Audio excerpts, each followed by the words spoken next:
দেখেন চায়নার বাচ্চাদের ট্যালেন্টটা আসলে কোন জায়গায় দেখেন। তারা স্কুল থেকে এসে দেখেন পাচারযুক্ত লক ছিল সেটা কিন্তু ওপেন করে রুমে গেল। তারপরে জুতাটা খুলে স্যান্ডেল পায়ে দিয়ে তারপরে ওখানে ওর ভিতর সেন দিয়ে রাখলো যাতে জুতাটা গন্ধ না বের হয়। তারপর ব্যাগটা নিয়ে ভিতরে গিয়ে দেখেন স্কুলের নোংরা কাপড় সেটা কিন্তু এখানেই ওয়াশিং মেশিনের মধ্যে দিয়ে পরিষ্কার করে ফেলবে। দেখেন সব কিছু কিন্তু দিতে শুরু করলো, পরিষ্কার হয়ে গেছে। দেখেন এখানে সব কিছু ওকে করলো, আবার রেখে দিল। এখানে ট্যালেন্ট কতটুকু হইলে আবার শুকিয়ে দিল, সব কিছু ডিজিটাল প্রসেসিংয়ের মাধ্যমে। তো এখানে মুরগি, ও মাই গড, মুরগিরই বিয়ে করছে। ও মা, এখানে পেপারটা দিয়ে এই করে রাখে। তারপর এখানে ভুট্টা নিল, ভুট্টা তো ধুবে, ও বাবা, এর মধ্যে ও মাই গড, পানিটার মধ্যে ঢুকে গেল, ধোয়া হয়ে গেল।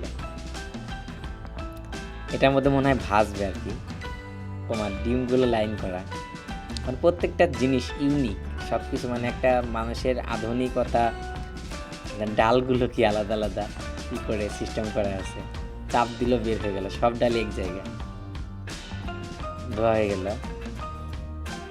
ও মাই গড, সব কিছু একদম ডিজিটাল প্রক্রিয়ায় কিন্তু শুরু করছে। একটা বাচ্চাও কিন্তু তার খাবার তৈরি করতেছে। দেখেন এখানে ওভেনে গিয়ে এখানে ব্যালেন্স করে ফেললো, ওটা গরম হয়ে গেছে, ভাজা হয়ে গেছে, তারপর এখানে রেখে দিল।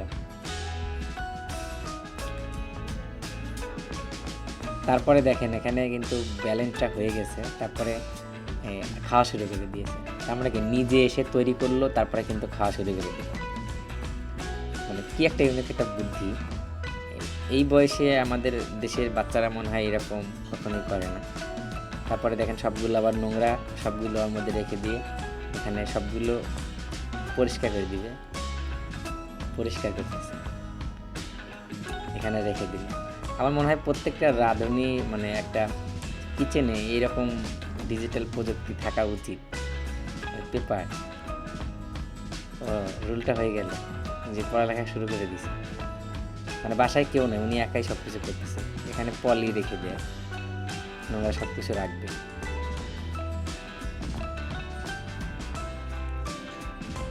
সুন্দর তো। টুথপেস্টটা ওইখানে রেখে দেওয়া যাতে ওর মধ্যে দিলে একলাই দিয়ে দেয়। এখানে কি সব কিছু ডিজিটাল করে দেওয়া হয়েছে একদম এ টু জেড। মানে একটা মানুষের মানে কতটুকু ডিজিটাল হইলে তার মানে এইসব কিছু ইউজ করবে, অথবা এটা একটু ব্যয়বহুল ব্যাপার। কিন্তু বাংলাদেশের পক্ষে খুব কঠিন। বাংলাদেশের বেশিরভাগ মানুষ হলো মিডিল ক্লাস, তো শুয়ে পড়েছে এখন সময়। এখন লাইটকে বলতেছেন ডিম লাইট হবে, এখন ঘুমাবে উনি, ডিম লাইটকে বলতেছে বন্ধ হয়ে যায়।